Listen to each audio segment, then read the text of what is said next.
विश्वास गर्ने बित्तिकै उसले ए मेरो प्रभु आकाश पृथ्वीको मालिक मेरो पापको लागि आएर मर्नु भएछ, म पनि अब यो संसारको पाप अधर्म अपराधप्रति चाहिँ मरेकै बराबर हुँ, म पनि छिटो छिटो गवाई दिइहाल्नु पर्यो भने चाहिँ उसले चाहिँ के गर्छ अरे, विश्वास गरिसकेपछि बप्तिस्मा लिन्छ अरे। यहाँ लेखेको छ मर्कसको किताब 16 अध्याय, मर्कसको किताब 16 अध्यायको हामीले यो पाउँछौँ, विश्वास गर्ने र बप्तिस्मा लिनेले चाहिँ के पाउनेछ, मुक्ति पाउनेछ। लु पढ्नुहोस् 15 र 16 पद कसरी पढ्नुहोस्। अनि उहाँले तिनीहरूलाई भन्नुभयो सारा संसारमा जाऊ, फेरि कुरा आउँदैछ, सारा संसारमा जाऊ र हरेक प्राणीलाई सुसमाचार प्रचार गर।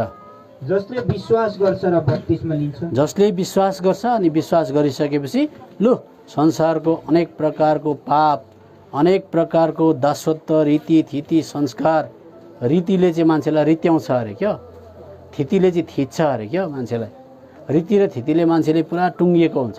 त्यसर्थ म सबै कुराको लागि मरेँ, अब चाहिँ म नयाँ बाटो पाएँ भनेर जस कसैले त्यो गवाई दिन चाहन्छ, उसले पनि माटोमा त भएन, जिउँदैछ, अनि उसले पनि पानीमा उसलाई लगाएर गाड्छन् क्या। लु पक्का मरेको त गाउँ समाज इष्टमित्र काका बडा कोहीसँग डराउँदैनस्, डराउँदिनँ, अब स्वर्ग जानलाई रेडी छु म, लु मलाई पनि गाड्देऊ पानी मुनि, म पनि पानीबाट निस्केर नयाँ जीवन देखाउँछु भनेर उसलाई बप्तिस्मा दिइन्छ। अनि बाइबलले भन्छ जस कसैले विश्वास गर्छ अनि विश्वास गरेको लक्षण चाहिँ इमिजिएट तुरन्तै चाहिँ उसले बप्तिस्मा लिन्छ भन्छ। अनि कतिजना त बाइबलको वचनलाई उछिनेर बाठा भएर बप्तिस्मा लिँदैनन्, राख्दै गर अलिकति तुङ्बा तान्न त छोडेको छुइनँ भन्छन्। त्यसले गर्दा त्यो स्वर्गको वचनलाई त्यसरी खेल्नु हुँदैन, स्वर्गको वचनलाई विश्वास गरिसकेपछि तुङ्बापट्टि झुन्डिनु हुँदैन, छोडेपछि त्यो पाप मर्यो। खैनी सिगरेट बिडी संसारको मोज मजा तथा नाम गाली बक्ने कुराहरू सबै हराएर जान्छ। बुढाबुढी जगटा जगट गर्थ्यौँ त्यो पनि हराउँछ। हेर्नुहोस् अचम्म कुरा छ, मलाई हेर्दा अहिले तपाईँले स्मार्ट मान्छे देख्नु हुँदैछ, मैले विश्वास गर्नुभन्दा अगाडि बुढाबुढी जगटा जगट गर्थ्यौँ हामी, तर अब मेरो त अहिले जगटा छैन, बुढीले ताने पनि भेट्दैन, तर कुरा चाहिँ के हो भनेदेखि हामी लाप्पा खेल्थ्यौँ भनौँ, तर प्रभुलाई विश्वास गरेपछि सट्टै हराएर गयो। यो बाइबलभित्र बसेपछि त्यस्तो हुनुहोस्, जहाँ रक्सी इत्यारम्भ नराम्रो ताथा नाना भाँतीको मान्छे बोल्ने कोही आउनै छोड्यो घरमा, शान्ति भयो हो त्यो कुरा। अब बाइबलले भन्दैछ यहाँनिर पढ्नुहोस् त 16 पद, जसले विश्वास गर्छ र बप्तिस्मा लिन्छ उसले मुक्ति पाउनेछ, तर जसले विश्वास गर्दैन, हेर्नुहोस् है अब तपाईँको पाला आयो, जसले म विश्वास गर्दिनँ भन्छ त्यो दोषी ठहरिनेछ। कस्तो भयङ्कर कुरा, दोषी ठहरिनु हुँदैन, हामीलाई प्रभुले निर्दोष तुल्याउन चाहे। एक अब कुरा जस कसैले यसरी विश्वास गरेर आउँछ त्यो मान्छे मण्डलीभित्र आउँछ। अब मण्डलीभित्र आइसकेपछि चाहिँ प्रभुले के भन्नुहुन्छ, मत्तीको किताब 16 अध्यायमा आउनुहोस्। अब चाहिँ हाम्रो शिक्षाको पाटोपट्टि जाउँ है। मत्तीको किताब 16 अध्यायको 13, 14, 15 पद पढिदिनुहोस्। सबैभन्दा एउटा मान्छे चर्चमा किन आउँछ भन्दा कसै चाहिँ त्यसै पनि आएको हुन्छ, गीत साह्रो मनपर्छ क्रिस्चियनहरूको त्यसले गर्दा आएको भन्छन्। अर्को पनि आउँछ चर्चमा, उसले चाहिँ के भन्छ भनेदेखि चाहिँ म त कसैलाई खिसी गर्दिनँ क्या, मन सफा हुनुपर्छ कि, अब यीशुको रगतले चाहिँ धोकै छैन, मन कहाँबाट सफा भयो बाबी, मन सफा हुनुपर्छ कि, म त सबैलाई कसैलाई खिसी पनि गर्दिनँ, मन सफा हुनुपर्छ, त्यसले गर्दा म त जाइदिन्छु जतासुकै। अर्को पनि आयो हो। तर प्रभु यीशु मसीहले साँच्चै चर्चमा आउने मान्छेलाई प्रश्न तेर्स्याउनुहुन्छ, तिमीले मलाई को हो भनेर चिनेको छ भन भन्दाखेरि उसले पनि प्रत्युत्तरमा उत्तर दिन सक्नुपर्छ, तपाईँ चाहिँ फल्ना फल्ना हो भनेर भन्न सकेन भने चर्च गएको र ओडारमुनि पसेको एउटै हो। त्यसर्थ बाइबलले भन्छ मत्तीको किताब 16 अध्यायको 13 पददेखि पढ्नुहोस्। जब यीशु सिजरिया फिलिपीका इलाकामा आउनुभयो तब उहाँले आफ्ना चेलाहरूलाई यसो भन्दै सोध्नुभयो, मान्छेहरू के भन्छन्, बाहिरका मान्छेले चाहिँ के भन्छन्, म मानिसका पुत्र चाहिँ को हुँ, मलाई कस्तो प्रकारले चिनेका रहेछन् भनेर प्रश्न तेर्स्याउनु भयो। अनि तिनीहरूले भने तपाईलाई कसैले बप्तिस्मा दिने यूहन्ना। देख्नुभयो, बाहिरका संसारका मान्छेले त यीशुलाई के भनेको हुन्छ, धर्मगुरु, उहाँ पनि एउटा भगवान, चर्चको छेउमा पुग्दा यसो यसो पनि गरिहेर्छ मान्छेले, एउटा केही जग्गा दिइहेरेको हुन्छ प्रभु यीशु मसीहलाई। तर प्रभु यीशु मसीहले चर्चमा आउने मान्छेलाई चाहिँ प्रश्न तेर्साउनुहुन्छ, साँच्चै चिनेको छौ कि म को हो भनेर प्रश्न तेर्साउँदा त्यो चर्च जाने व्यक्तिले भन्न सकेको छैन भने चर्च गएको र ओडार गएको एउटै हो। फेरि पढ्नुहोस् अझै मुनि, कसैले एलिया अरे, अरूले यर्मिया कसैले यर्मिया अरे अथवा भविष्यवक्ताहरूमध्ये कुनै एक हुन् भनी भन्छन्। विभिन्न प्रकारको नाम पो दियो यीशुलाई। अनि त्यहाँदेखि उहाँले तिनीहरूलाई भन्नुभयो, भन्नुभयो तर तिमीहरू चाहिँ के भन्छौ? तिमीहरू चाहिँ के भन्छौ? चेलाहरूपट्टि अम्ला देखाएर भन्नु, तिमीहरू चाहिँ के भन्छौ? म को हुँ? म को हुँ? अनि सिमोन पत्रुसले जवाब दिएर भने, एउटा मान्छे चाहिँ बहादुरी रहेछ त्यहाँ, त्यसले चाहिँ जवाब दिएर भन्यो, तपाईँ जीवित परमेश्वरका पुत्र ख्रीष्ट हुनुहुन्छ। देख्नुभयो, करेक्ट भन्यो। तपाईँ चाहिँ कोही गुरुसुरु होइन, तपाईँ चाहिँ यर्मिया एलिया होइन, तपाईँ चाहिँ जीवित परमेश्वर, स्वर्ग र पृथ्वीका परमेश्वरको पुत्र, संसारमा पापीहरूको लागि प्रयासित हुन आउनु भएको हो भनेर ठिक एन्सर दिइसकेपछि, उत्तर दिएपछि प्रभुले के भन्नुभयो? अनि येशूले जवाब दिएर उनलाई भन्नुभयो, योनाका छोरा सिमोन, सिमोन त्यसको नाम चाहिँ सिमोन रहेछ, तिमी धन्य हौ। तिमी चाहिँ एकदमै धन्य, स्याबास भनेको नि। अनि किनकि मासु र रगतले तिमीलाई यो कुरा प्रकट गरेको होइन, तिमीले किताब पढेर जानेको होइन यो कुरा, तर मेरा पिताले जो स्वर्गमा हुनुहुन्छ। अझै पढ्दै जानुहोस्। अब कुरा आयो, अब तिमीले चाहिँ साँचो कुरा बुझेछौ, मलाई चिनेछौ। अब मलाई चिनिसकेपछि तिमी मण्डलीभित्र आयो, तिमीलाई म चाबी दिन्छु। सबजना त के दिन्छ अरे? हो, अब जुन चर्चमा मान्छे आउँछ अनि त्यो चर्चभित्र आउने बाइबल बोक्ने क्रिस्चियनकोमा चाहिँ स्वर्गको चाबी हुनुपर्छ, साँच्चैकै स्टिलको फलामको चाबी होइन। त्यो चाबी छैन भने फेरि त्यो क्रिस्चियन हार खायो। फेरि अब पढ्दै जानुहोस्। तिमी पत्रुस हौ, म चट्टानमाथि मण्डली बनाउनेछु, नरकका ढोकाहरू विजय हुने छैनन्। अझै पढ्दै जानुहोस्। अनि म तिमीलाई स्वर्गको राज्यका चाबीहरू दिनेछु। हो, अब यति मात्रै भन्न खोज्यो। त्यसले गर्दा प्रभुले भन्नुभयो, अब तिमीले जानेको यो कुरामाथि चाहिँ मण्डली बनिन्छ। अब मण्डली भनेको आइज है साइला, आइज है साइली, हामी यहाँनिर गान भजन गरौँ, त गिटार लिएर आइज, म तबेला लिएर आउँछु, त सेलरोटी लिएर आइज, म आलुदम लिएर आउँछु र खाउँ, यहाँनिर एउटा क्रुस बनाएर चर्च बनाउँ र हामी भजन गाउँदै बसौँ भन्ने जग्गा होइन। त्यो चर्चमा आउने प्रत्येक व्यक्तिले यीशु मसीहलाई चिनेको हुनुपर्छ। पहिला के भनेर चिनेको हुनुपर्छ? तपाईँ चाहिँ जीवित परमेश्वरका पुत्र हुनुहुन्छ, मेरो पापको लागि क्रुसमा तपाईँ मर्नुभयो, गाडिनु भयो, बौरिनु उठ्नुभयो भनेर जानिसकेपछि त्यो विश्वासमाथि मण्डली बनिन्छ, मण्डलीलाई चर्च भन्छ। अब चर्च भन्ने बित्तिकै बाइबलले भन्यो चाबी छैन भने शत्रु लाग्छ। सबजना के लाग्छ? किनभने यो लेखेको छ, तिमीलाई म स्वर्गको चाबी दिन्छु, त्यो चाबी चलायो भनेदेखि चाहिँ अदालतको फाटक भनेको चाहिँ शैतानले त्यो चर्चमा पावर देखाउन पाउँदैन, साइला पावर देखाउन सक्दैन। त्यो चाबी छैन भने चाहिँ फेरि चर्चभित्रै शैतान पसेर उखरमाउलो गरिदिन्छ है भनेपछि जुन चर्चमा विश्वासीहरूकोमा स्वर्गको परमेश्वरले दिएको चाबी छैन, अख्तियार छैन, त्यहाँ चाहिँ झगडा हुन्छ। सबजना त के हुन्छ अरे? लाक्पा खेलेको कारण अहिले संसारमा पास्टरहरू लाक्पा खेले, पास्टरले फेरि कान्छी ल्यायो, पैसाको कन्तुर फुटायो अरे, पैसा बोकेर उता कुद्यो अरे, त्यो मान्छेले यसो गाउँका मान्छेले पनि सुन्छन्, हन त्यो त चर्च होइन, किन खेलेका त लाक्पा, उनीहरूले त गाउँमा त अन्त राम्रो प्रचार गर्छन् त भन्दाखेरि चाहिँ के छैन रहेछ? सबजना भन्नुहोस्, चाबी छैन रहेछ। के छैन रहेछ? चाबी भएको भएदेखि त ठ्याक्क दैलो दरो बन्द गर्थे, शैतानभित्र पसेर उखरमाउलो हुँदै दिँदैन थियो। त्यसले गर्दा त्यो चाबी नहुँदा चाहिँ चर्चमा गडबड भएको। हरेक जतिजना तपाईँहरू यहाँ आउनु भएको छ, विश्वास गर्नुभएको छ, जुनै चर्चमा एटेन्ड गर्नुहोस्, तपाईँकोमा चाहिँ स्वर्गको चाबी हुनुपर्छ। त्यो चाबी चलायो भनेदेखि चाहिँ शैतानभित्र बसेर झगडा, लडाइँ, डिस्कस, डिबेट ल्याउनै दिँदैन। त्यसो भएपछि चाहिँ त्यसलाई मण्डली भन्छ। अब प्रभु यीशु मसीहले चाहिँ त्यो चाबी चलायो भनेदेखि चाहिँ त्यस्तो शक्ति हुन्छ भन्नुभयो। त्यहाँबाट चर्चमा अर्को कुरा चाहिँ अब के भन्नुभयो भन्दाखेरि चाहिँ 21 पददेखि पढ्नुहोस्। अब चर्चमा के हुन्छ? के भयो यो? हाम्रो बिग्रियो त हो, बनाऊ न हौ, सबले सुन्नु पर्ने। हजुर लो कि मेरो यो एउटा दिउँ? लो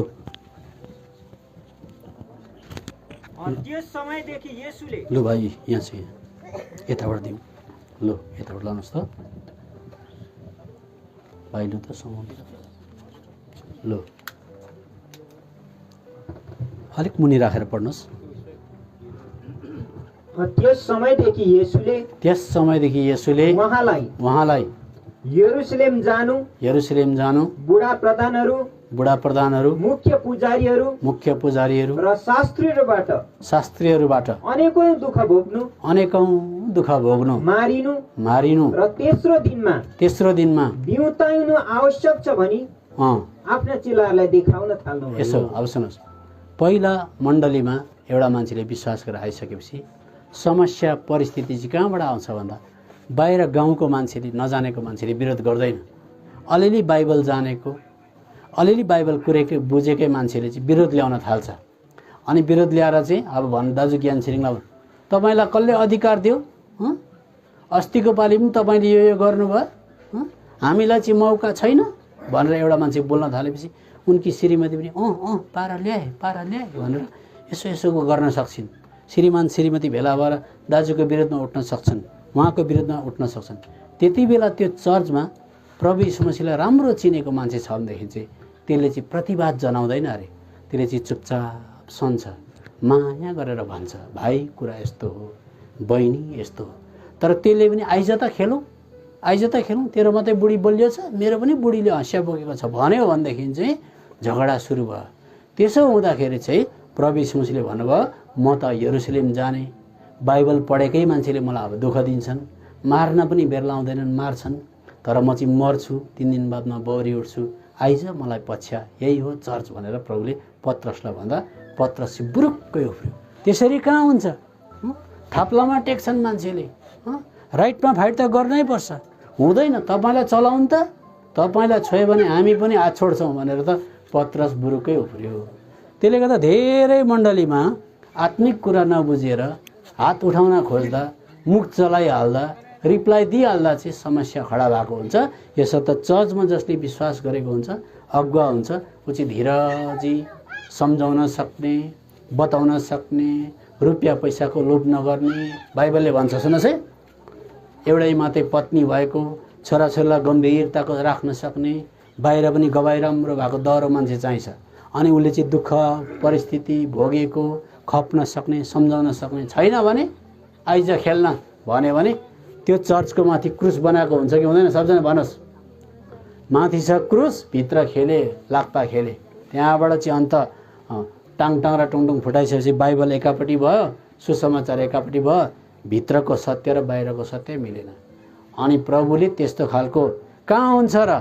त्यसले त बाइबल अलिकति जाने भन्दैमा चर्चको सदस्य भइहाल्दैन। बाइबल जानिसकेपछि त्यो चर्चभित्र आएको मान्छेले सहनु, खप्नु, माफी दिन सक्नुपर्छ। त्यसो भएन भने बुढाबुढीमै पनि शैतान पसिहाल्छ। त्यसो हुँदाखेरि प्रभु यीशु मसीहले पत्रसपट्टि फर्केर भन्नुभयो, अघि त तैँले सठिक रिप्लाई दिइस्, उत्तर दिइस्, तर अहिले तैँले सहनु हुँदैन, खप्नु हुँदैन। पढ्दै जानुहोस् त हो किन पत्रसले के भन्यो? तब पत्रुसले उहाँलाई एकातिर लगेर यसो भन्दै उहाँलाई हप्काउन लाग्यो। यीशु प्रभुलाई चाहिँ कुनापट्टि लग्यो। कत्रो बहादुरी रहेछ, सुन्नुहोस्। अब प्रभु यहाँ आउनुहोस् त, तपाईँलाई कसले कुट्छन् अरे, पिट्छन् अरे, तपाईँलाई दुःख दिन्छन् अरे, कथन कदाचित त्यस्तो होस् त, हामी हात छोड्छौँ भनेर प्रभुलाई पनि सिकाउन खोज्यो। अनि त्यसो गरी प्रभुलाई एकपट्टि कुनापट्टि लगेर भन्यो, अनि यस्तो नहोस् प्रभु, यस्तो हुनु हुँदैन प्रभु, तपाईँमाथि यो कुरा कुनै रीतिले परिआउने छैन, हामी छोड्दैनौँ भनेर बहादुरी देखायो। अनि तर उहाँले फर्केर पत्रुसलाई भन्नुभयो, हेर्नुहोस् अब त्यसले गर्दा क्रिस्चियन भित्र नै के पस्दो रहेछ, कोही बेला क्रिस्चियन भित्रै के पस्छ, सुन्नुहोस् है। अब पढ्नुहोस् त, हे शैतान मेरो पछिल्लोतिर जा, मेरा लागि ठेस लाग्ने कारण होस्। हो, त्यसले गर्दा चर्चमा जाँदाखेरि चर्चको सदस्य भएर स्वर्गीय यात्रा गर्नको लागि चाहिँ ठेस चाहिँ के हुँदो रहेछ भनेदेखि चाहिँ शैतान क्रिस्चियनभित्रै पस्न सक्छ। तर शैतान चाहिँ क्रिस्चियनभित्र नपस्ने हो भनेदेखि चाहिँ अघि मैले एउटा कुरा दिएको छ स्वर्गले भने, त्यो चाहिँ के हो सबैजना त? चाबी भन, सबजनाले चाबी चलाउनु पर्यो। त्यो चाबी चाहिँ के हो भन्दाखेरि चाहिँ त्यो चाबीलाई चाहिँ क्रुस भन्छ। सबजनामा के भन्छ? क्रुस। अब त्यो क्रुसमा चाहिँ कुनै पनि क्रिस्चियनलाई रिस उठ्यो, बोल्न मन पर्यो, राइटमा फाइट गर्न मन पर्यो भने त्यो क्रिस्चियनले चाहिँ चाबी बोकेको छ भनेदेखि चाहिँ बोल्दैन पनि, राइटमा फाइट पनि गर्दैन, विरोध पनि देखाउँदैन। किन भन्दा उसले चाबी बोकेको हुन्छ। चाबी बोकेपछि जसले झगडा गर्न उकास्छ, जुन शैतानले भित्रबाट आएर रिस उठाउँछ, त्यसलाई नै उसले मारिदिन्छ।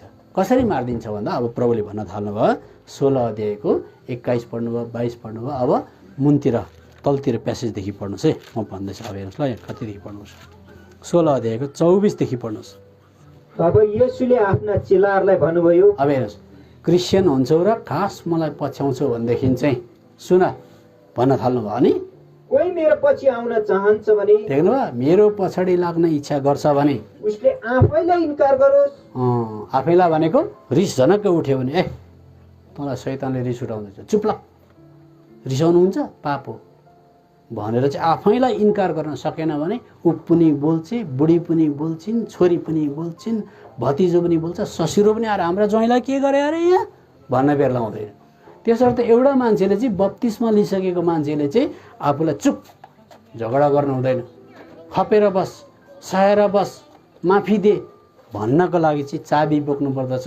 चाबीलाई क्रुस भन्दो रहेछ। अनि पढ्दै जानुहोस् त। उसले आफैलाई इन्कार गरोस्, आफ्नो क्रुस उठाओस् र मेरो पछि लागोस्। अझै पढ्दै जानुहोस्। किनभने जसले आफ्नो आत्मा बचाउने इच्छा गर्दछ त्यसले त्यो गुमाउनेछ, अनि जसले आफ्नो आत्मा मेरा निम्ति गुमाउँदछ उसले त्यो पाउनेछ। भनेको चाहिँ प्राणभित्र आत्मालाई चाहिँ चुप लाग, सही दे, खपिदे, माफी दे भनेर आफूले आफूलाई सम्झाउन सक्ने मान्छे छैन भनेदेखि चाहिँ भित्रको प्राण जुरुक्कै उठ्छ र झगडा ल्याउँछ, शैतानपट्टिबाट भइहाल्छ। अब त्यसो गरेपछि चाहिँ अब चाबी कुरा चाहिँ क्रुस भने मैले। अब यो क्रुसलाई चाहिँ चलायो, चाबी चलायो भनेदेखि चाहिँ हेर्नुहोस् शैतान हार्छ कि हार्दैन, अनि मण्डली चाहिँ विजय हुँदै जान्छ। अब पहिला कुरा चाहिँ क्रुस बोक्ने व्यक्तिले चाहिँ बाइबलले भन्यो मेरो पछाडि जो कोही आउँछ क्रुस बोकोस् भनेपछि क्रुसले चाहिँ पहिला कुरा के गर्छ भन्दा लुकाको किताब 23 अध्यायको 34 पद पढ्नुहोस्। क्रुसले सबैभन्दा पहिला के ल्याउँछ पढ्नुहोस्। 23 को 34 पद पढ्नुहोस्। तब येशूले भन्नुभयो, सुन्नुहोस् है, क्रुसबाट भनेकै यो चाहिँ यीशुलाई क्रुसमा चढाएको छ।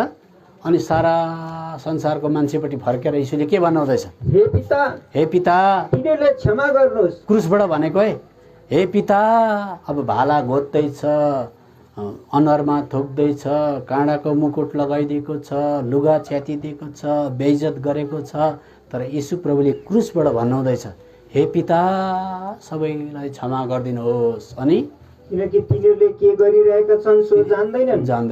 त्यसले गर्दा जुन मान्छेले म क्रुस बोकेर हिँड्छु भन्छ त्यसले बुढीलाई, छोराछोरीलाई, सासूलाई, ससुरालाई, चर्चको प्रत्येक व्यक्तिलाई माफी दिन सक्नुपर्छ। क्रुस भन्ने चाबी चलायो भने पहिला कुरा चाहिँ माफी। सबजना भन्नुहोस् माफी। जहाँ माफी छैन त्यहाँनिर मान्छे डिबेट डिस्कस गर्न थाल्छन्, राइटमा फाइट गर्न थाल्छन्। क्रुसले पहिलो कुरो माफी ल्याउँछ। किन भन्दाखेरि किन अर्कालाई माफ दिएको तैँले, किन सहायको भन्दाखेरि बाइबलले भन्छ क्रुसैमा मैले पनि माफी पाएको भनेर। कलसीको किताब 2 अध्यायको 14 पद। क्रुसमा विश्वास गर्दा हामीले पनि हाम्रा सबै अधर्म अपराध प्रभुले क्रुसमा टाँगिदिनु भयो। अनि हेर तेरो म पापको लेखा केही लिँदिनँ, सबै कुरा मैले बोकिदिएँ भनेर बाइबलमा लेखेको कुरा हामी पाउँछौँ। लु पढ्नुहोस्। क्रुसमा चाहिँ पहिला माफी छ, किनभने क्रुसद्वारा हामीले माफी पाएको। लु पढ्नुहोस्। र हाम्रो नाममा लेखिएको धर्मविधिको लेख जो हाम्रो विरोधमा थियो मेटाइदिनु भयो र त्यसलाई क्रुसमा किल्ला ठोकेर। हेर्नुहोस् है, जुन क्रिस्चियनले अर्कोलाई माफ गर्दैन त्यसले क्रुस बोक्न सकेको हुँदैन। त्यहाँनिर काठको ठुलो क्रुस बनाउलान्, सिमेन्टको ठुलो घर बनाउलान्, गिटार बाजाहरू सबै प्रकारको ल्याएर भोज भतेर पनि लाउलान्, गीत पनि गाउलान्, तर त्यो प्रत्येक क्रिस्चियनकोमा क्रुस छैन भने माफी हुँदैन।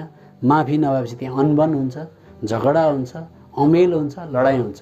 तर जुन क्रिस्चियनले क्रुस बोकेको छ त्यसले भन्छ मेरो सबै अधर्म अपराध क्रुसमा किला ठोकेर काँटी ठोकेको हो, मैले त्यसरी माफी पाएको हो, त्यसले गर्दा म अर्को क्रिस्चियनलाई माफी दिन्छु भन्ने मान्छेलाई चाहिँ शैतानले चलाउनै सक्दैन।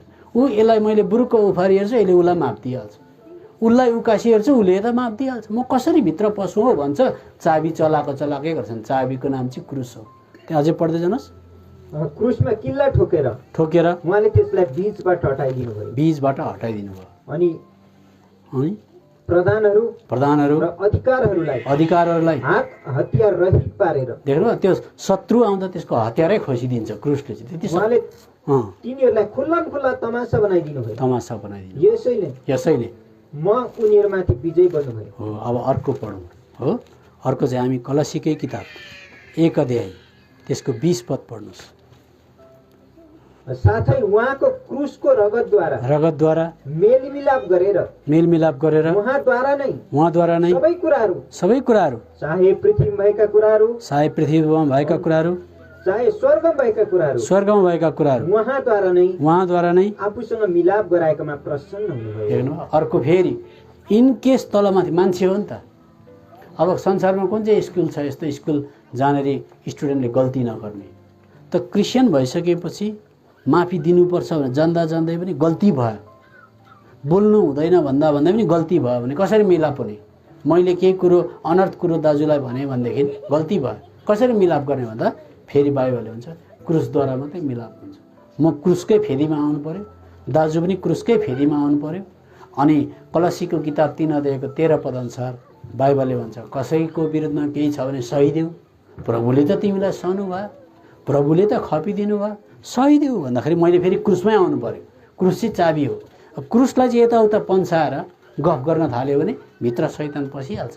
यो पढ्नुहोस् त लु। कसैले कसैको विरोधमा दोष दिने कुरा छ भने एक अर्कालाई सही देऊ र एक अर्कालाई क्षमा गर जसरी ख्रीष्टले तिमीलाई क्षमा गर्नुभयो। कहाँबाट क्षमा गर्नुभयो? क्रुसद्वारा क्षमा गरेको थियो अनि उसरी नै तिमीले पनि क्षमा गर। अब त्यो चाहिँ चाबी हो क्रिस्चियनहरू। त्यसले त बुढाबुढीको बेला डिस्कस भइगयो भने पनि डिस्कस अब हुँदैन भने घर कहीँ हुँदैन, डिस्कस होला। बाबुआमा र केटाकेटीकै बिचमा के सानो कुरा उब्जिएला, त्यति बेला छोरीले पनि बाइबल बोकेको छ, बाउले पनि बाइबल बोकेको छ, छोरी पनि बाउ पनि गएर एउटै मेचबाट लिन्छ चर्चबाट भनेदेखि चाहिँ त्यो झगडा सेटल हुनुभन्दा अगाडि छोरी पनि बाउ पनि त्यहाँ क्रुसको फेदीमा आउनु पर्यो। नानी मैले अलिक चर्को स्वरले बोलेछु, माफ दे ल भन्नु पर्यो। क्रुसद्वारा माफ। अनि छोरीले पनि क्रुस अगाडि राखेर हुन त बाउले त्यसरी व्यवहार गर्नु हुँदैन थियो, मैले राम्रो आशा गरेको थिएँ तर म क्रुसद्वारा माफी दिन्छु भने छोरी र बाउको बिचमा मिलाप ल्याए। मिलाप ल्याएपछि दुईजना चर्च गए। त्यो चाबी चलाउँदा शत्रु भाग्यो। त्यसले गर्दा कुनै पनि कुरा शत्रुलाई हार खुवाउने, मण्डलीमा त्यसलाई शत्रुलाई थचक्कै बसाउने, भित्र पस्न नदिने भनेदेखि चाहिँ क्रुसद्वारा मात्रै शैतान हार्छ भनेर लेखेको छ।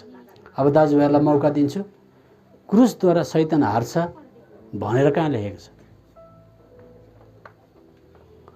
त्यसले गर्दा धेरैवटा समस्या मण्डलीमा आउँछ। समस्या समाधान गर्नको लागि मिटिङ बस्छ, कुखुरा काटिसके, 4टा कुखुरा मरिसके, घिउ ल्याइसके, अन्डा ल्याइसके, झगडै सेटल हुँदैन। अन्त शैतान त बोलेकै गर्छ, फल्नाकोबाट पनि बोल्छ, ढिस्काबाट पनि बोल्छ। कसरी चाहिँ शैतानलाई हराउने भन्दा क्रुसद्वारा मात्रै प्रभु यीशु मसीहले शैतानलाई हराउनु भएको थियो। प्रभु यीशु मसीह चुपचाप उहाँको सबै बोल्ने राइट थियो, अधिकार थियो, तर पनि चुपचाप सहँदाखेरि चाहिँ शैतानले चाहिँ सम्झ्यो हराएँ भनेर। तर प्रभु यीशु मसीहले चाहिँ त्यो हारबाट विजय उत्पन्न गरिदिनु भयो। यो कुरा हिब्रूको किताब 2:14 लेख्छ। जस कसैले पनि चर्चमा आइसकेपछि शैतानले काम गरेको देख्छ त शैतानको युक्तिलाई चाहिँ छ्याप्पै पार्ने हो भनेदेखि चाहिँ क्रुस चाहिँ क्रिस्चियनको चाबी हो। पढ्नुहोस्। यसकारण छोराछोरीहरू मासु र रगतका भागीदार भएका हुनाले उहाँ आफै पनि उसरी नै ती कुराकै भागी हुनुभयो। मृत्युद्वारा मृत्युको सामर्थ्य भएकोलाई। सुन्नुहोस् है ध्यान दिएर, मृत्युद्वारा भनेको अब यहाँ भाइ विनोदले मलाई केही गर्नुभयो भनेदेखि मैले भाइको सट्टामा म मरिदिनु पर्यो, म हारिदिनु पर्यो, म सहिदिनु पर्यो। त्यसो गर्दा मृत्यु भनेको शैतानले ल्याउने आत्मिक मृत्यु, झगडा मृत्यु, त्यस्तो खालको मृत्युलाई चाहिँ मरेर मात्रै जित्न सकिन्छ भन्छ। मृत्युको शक्ति भएकोलाई मृत्युद्वारा नै प्रभु यीशु मसीहले हराइदिनु भयो। हो के पढ्नुहोस् त, पढ्नुहोस्। सामर्थ्य भएकोलाई शैतानलाई नष्ट गर्नलाई। हो, कहाँ नष्ट गर्नुभयो? क्रुसमा नष्ट गर्नुभयो। यो कुरा हामीले अब एउटा कुरा पढेर म बन्द गर्छु। अब यो कुरा मैले पढ्दा हल्का भयो, तर यो चाबीलाई चलाइ हेर्नुहोस्। हो, कसैको बोल्ने, कसैको विरुद्धमा केही पनि हुँदैन। क्रुस बोकेको छ जसले भनेदेखि चाहिँ त्यसर्थ अब हामी चर्चमा अघि दाजुले गीत गाउनु भयो, त्यो गीतले पनि पुष्टिकरण गर्यो। एउटा त्यो गीतको पहिलो खण्ड हामी गाउँ, कसैको रीति भएछ, गाउँ त लु। त्यहाँबाट म एउटा पद पढ्छु अनि त्यसमा गुठी कुरा छ लु।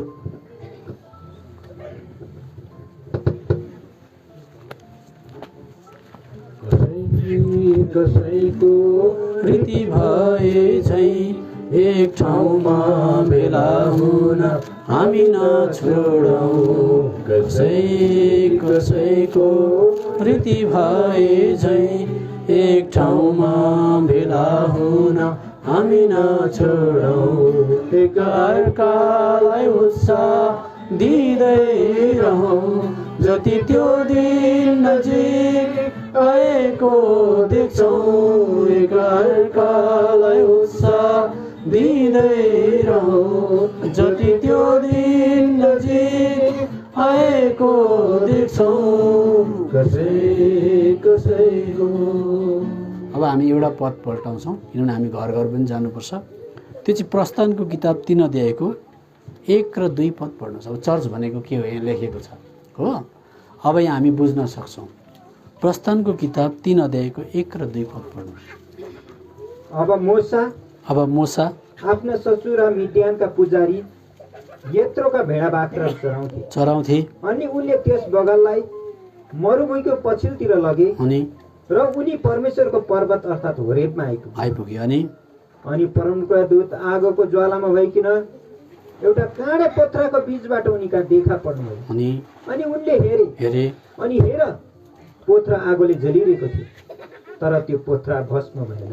चर्चको नक्सा चाहिँ धेरै हजार वर्ष अगाडि मूसा भन्ने व्यक्तिले देखे, साङ्केतिक हिसाबमा देखे। भेडा चराउँदै थिए, भेडा चराउँदै गर्दा त एउटा पोथ्रा रहेछ। त्यो पोथ्रा त बलिरहेको रहेछ। पोथ्रा बल्यो भनेदेखि त ढुट्टो पिठो भएर सक्नुपर्ने, बाँसको भाटा जस्तो सकिनुपर्ने, तर पोथ्रा चाहिँ बलिबस्छ, पोथ्रा चाहिँ सकिँदैन। अनि मूसाले छेउमा गएर हेरेको त बडा आश्चर्य लाग्यो। त्यो कस्तो अद्भुत दृश्य यो त, म त हेर्नु पर्यो भने छेउमा गएँ। अब त्यो पोथ्राको हाँगाबिङ्गा हुन्छ, पातहरू हुन्छ, साना साना इङ्ग्लिसमा भने ट्विक्सहरू हुन्छन्, साना हाँगाहरू हुन्छन्, पातहरू हुन्छन्, अनि साना हाँगा पनि हुन्छन्, ठुला हाँगा पनि हुन्छन्। अनि त्यो पोथ्रा चाहिँ हुरुरु बल्छ, तर भस्म हुँदैन, पोथ्रा जस्तो जस्तै बस्छ। अब यसको अर्थ चाहिँ के हो भनेदेखि चाहिँ चर्चमा प्रत्येक विश्वासी परमेश्वरको आगोद्वारा, परमेश्वरको पवित्र आत्माद्वारा संलग्न भएर सबै जोडिएको हुनुपर्छ भन्छ। सुन्नुहोस् है, अब त्यहाँनिर एउटा हाँगाले भन्यो अरे होइन म त एकछिन घुम्न जानु पर्यो, नबल्नु पर्यो, बाहिर ढुङ्गामा घाम ताप्नु पर्यो भनेर एउटा हाँगा चाहिँ बाहिर आयो भनेदेखि चाहिँ त्यो आगोले त्यो हाँगालाई भेटाउँदैन। चर्च भनेको चाहिँ जतिजनाले प्रभु यीशु मसीहलाई विश्वास गरेको छ एका दुस्रासँग टम्म जोडिएको हुनुपर्छ। एफएसी 4 अध्यायको 16 पदले भन्छ। अब हामी त्यो पढि बस्दैनौँ। जोर्नी अङ्ग अङ्ग हड्डी हड्डी जोडिएको, दाजु ज्ञान झेरिङसँग दाजु केबी जोडिएको, दाजुसँग म जोडिएको, मसँग उहाँ जोडिएको। अनि हामी सबैको एउटै विचार, एउटै परिस्थितिमा पनि हामी सँगै, दुःखमा पनि सँगै, खाँदा पनि सँगै, केही परिस्थिति आयो सबैलाई थाहा हुनु पर्यो। माण्डलिक प्रार्थना हुँदा सबैजना बराबर आउनु पर्यो। अब कतिजनाको बेहोरा कस्तो हुन्छ, बप्तिस्मा लियो, ग्रहण गर्यो, अनि गयो, कता गयो। मण्डलीमा के परिस्थिति आयो ऊ जोडिएको छैन, आगोले भेटाएकै छैन, हाँगा अलग्गै घाम तापे जस्तै भयो। त्यसो हुँदाखेरि चाहिँ के हुन्छ भन्दा अब विचार गर्नुहोस्, त्यो पोथ्रामा चाहिँ कुनै किराले एटेम्प गर्न चाह्यो अरे हो। अब पोथ्रा के गर्दैछ, बलिरहेको छ। कुनै किराले, पुतलीले, झुसिल किराले म जानु पर्यो, यसलाई चाहिँ खाइदिनु पर्यो भनेर जाउँ भन्दा आगोले जलाइ त हाल्छ। अनि कुनै हाँगालाई एट्याक गर्न सक्दैन, कुनै पातलाई एट्याक गर्न सक्दैन। त्यसो गर्दा आगोले के गर्छ, त्यो किरालाई जलाइदिइहाल्छ। त्यस्तै प्रकारले शैतानले कुन चाहिँ विश्वासीलाई चलाउँछ भन्दा जुन विश्वासी चाहिँ मण्डलीसँग जोडिएको छैन, जुन विश्वासी चाहिँ मण्डलीसँग एट्याच भएर आगोमा आफू पनि दुःखमा सुखमा जलिरहेको छैन, त्यसलाई चाहिँ किराले खान्छ। त्यो त अघि बाइबलमा मैले बताएँ। चाबी कुरा चाहिँ क्रुस हो। क्रुसलाई बोक्नुपर्छ र मात्रै मिलेर बस्न सकिन्छ भन्ने कुरालाई राम्रो बुझ्नको लागि पोथ्रा हेर्नुपर्छ। यसर्थ त्यो पोथ्रामा साना ठुला सबै हाँगाबिङ्गाहरू जोडिएका छन्, सबैलाई आगोले भेटेको छ। यसर्थ चर्चको सानो विषय होस्, ठुलो विषय होस्, को दुर्घटना भयो, कसलाई साह्रो गाह्रो पर्यो, को कहाँ छ अस्पतालमा, एनाउन्समेन्ट हुँदा सबैलाई थाहा छैन भने याद गर्नुहोस् तपाईँ त्यो पोथ्राको जोडिने क्रमदेखि बाहिर आउनु भएको छ। त्यसो हुँदाखेरि तपाईँ 6 महिना पछाडि आउँदाखेरि त्यो को मर्यो चर्चमा, कसलाई के समस्या आयो, कति बेला उपवास प्रार्थना भयो, कति बेला मण्डलीले आँसु बगायो, त्यो कुरोलाई तपाईँलाई थाहा छैन भने तपाईँ धेरै 6 महिना वर्षदेखि पछाडि आएर त्यो हाँगाहरूको जाँच पडताल गर्नुभयो भने तपाईँलाई नचिन्न पनि सक्छ कतिचोटि। यसर्थ पवित्र आत्माको आगोले सबैलाई भेटेको, सबैजना जोडिएको, एकत्रित भएको, कुनै किरा फट्याङ्ग्राले एटेम्प गर्दा पनि आगोले जलिहाल्छ। यसर्थ चाहिँ सबैजना जोडिनु। अब एफिसीको पत्री 4:16 पद पढ्नै पर्छ। उन्नति पनि भनेर लेखेको छ, बढ्ने क्रम पनि त्यहीँबाट हुन्छ। यसर्थ कुनै विश्वासीले म मण्डली आएर बढ्छु, प्रभुमा बढ्दै जान्छु, उन्नति गर्छु एका दोस्राको भन्छ भने उन्नति भन्ने कुरा पनि बढ्नु भन्ने कुरा पनि त्यहाँ लेखिएको छ, तर जोडिनै पर्छ लेखेको छ। पढ्नुहोस्। उहाँबाट नै सम्पूर्ण शरीरले हरेक अङ्गको नाप मुताबिकको आफ्नो आफ्नो काम हुन्छ, आफ्नो आफ्नो जिम्मेवारी हुन्छ, आफ्नो आफ्नो दान हुन्छ अनि प्रभावकारी काम अनुसार हरेक जोड्नीको सहायताद्वारा टम्म मिलेर र एकसाथ बाँधिएर प्रेममा आफ्नै उन्नति गर्नका निम्ति, उन्नति भन्ने कुरा पनि लेखेको छ, बढ्ने कुरा पनि लेखेको छ अनि शरीरको वृद्धि गर्दछ। त्यसरी मात्रै बढ्न सकिन्छ। यसर्थ चाबी कुरा क्रुस हो। अनि हामीले हेऱ्यौँ, अब हामी क्रुसद्वारा माफी दिन सक्छौँ, क्रुसद्वारा मेलमिलापमा आउन सक्छौँ, क्रुसद्वारा शैतानलाई हराउन सक्दो रहेछौँ। अनि हामीले देख्यौँ कि पोत्रा जलिरहेको सबै हाँगाबिगा जोडिएको, किरा पर्नै सक्दैन, भित्र कित्रा फट्याङ्ग्रा जान सक्दैन, कुनै चराले पनि बस्छु भन्न सक्दैन, कुनै चराले म टट्टी पिसाब गर्छु त्यहाँ भन्न पनि सक्दैन, आगोले जलाइदिइहाल्छ। यो चाहिँ क्रिस्चियनहरूको चाबी कुरा। त्यसर्थ जस्तोसुकै मण्डली किन नहोस्, जोडिएर एकदमै प्रेममा बाँधिएर बसेको प्रभुले इच्छा गर्नुहुन्छ। त प्रभुले यो वचन पढाइमा आशिष दिएका हुन्। हामीले, मलाई लाग्छ हाम्रो पाठ पनि हामीले पाएका छौँ। अब यहाँदेखि उता हामी कहिले पनि मण्डलीलाई केयरलेस गर्दैनौँ, मण्डलीलाई लापरवाह व्यवस्था गरेर हुँदै गर्छ नि, बस्दै गर्छन्, अरू त मलाई त ग्यास्ट्रिक छ भनेर हामी कतिवटा कुरा पन्छाउनु पनि हुँदैन। हामी सकि नसकी जोडिनुपर्छ, फोन मार्फत भए पनि जोडिनुपर्छ। प्रभुले हामीलाई सहायता गरेका हुन्।